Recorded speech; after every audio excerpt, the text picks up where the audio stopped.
स्वर सुधा मंच पर प्रस्तुत है श्री राम कथा से जुड़ी बातें। आज का प्रसंग है चारों भाई राजवेश में।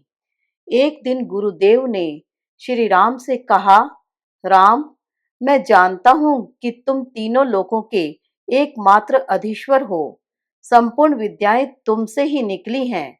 तुम केवल धर्म की मर्यादा को स्थापित करने के लिए लीला कर रहे हो। इसलिए मैंने भी गुरु की भूमिका निभाते हुए तुम्हारी ही विद्या को तुम्हें वापस कर दिया। अब तुम्हारे साथ तुम्हारे इन भाइयों की शिक्षा पूर्ण हुई।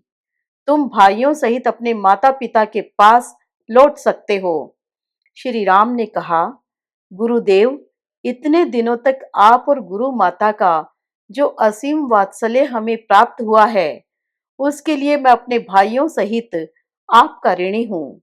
कोई कितनी भी सेवा करे, परंतु माता पिता और गुरु के ऋण से वो ऋण नहीं हो सकता है। मैंने जो भी यहाँ आपकी सेवा में रहकर प्राप्त किया है, वह सब आपकी असीम कृपा का परिणाम है। आपके इस आश्रम को छोड़ने की इच्छा तो नहीं होती है, परंतु आपके आदेश को स्वीकार कर मैं अपने राजभवन को वापस जाता हूँ। इतना कहते कहते श्री राम का कंठ भर आया और गुरु चरणों में गिरकर उन्होंने अपने आंसुओं से उन्हें भिगो दिया। गुरुदेव ने उन्हें उठाकर हृदय से चिपका लिया। गुरु पत्नी अरुंधति भी आंखों में आंसू लिए हुए बार बार श्री राम का सिर चूमने लगी। इस प्रकार गुरु और गुरु पत्नी से विदा लेकर श्री राम भाइयों सहित अयोध्या लौट आए।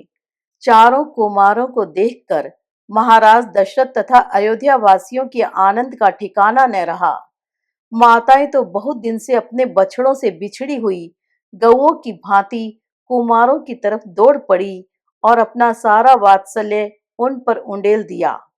भगवान श्री राम ने अपने भाइयों सहित महाराज दशरथ तथा सभी माताओं को प्रणाम किया और उनका आशीर्वाद प्राप्त किया। गुरु आश्रम से शिक्षा प्राप्त करके लौटने के बाद आज चारों भाई पहली बार सुंदर राजवेश में नगर दर्शन के लिए निकले।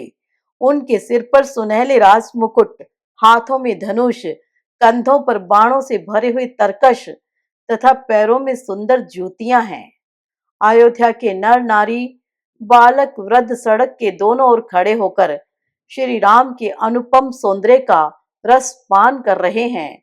श्री राम अत्यंत ही सरल हैं। अहंकार का तो उनमें लेश भी नहीं है। रास्ते में उनसे जो भी मिल जाता है, उनका दर्शन करके धन्य हो जाता है। वे छोटे बड़े सबसे प्रेम से मिलते हैं और सबका दुख सुख पूछते हैं। बालक प्रेम से उन्हें घर ले जाने का आग्रह करते हैं तो श्री राम उनके घर चले जाते हैं।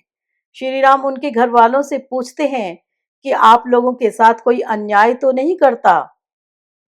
आप लोगों को कोई भी कष्ट हो तो निसंकोच हमें बताइए, हम शीघ्र ही उसका निवारण करेंगे।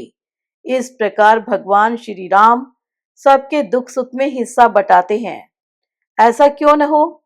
श्री राम को आगे चलकर ऐसे राम राज्य की स्थापना करनी है जिसमें दुख और भय का प्रवेश भी न हो। अयोध्यावासी उनके आत्मीय व्यवहार से धन्य हो जाते थे। जय श्री राम।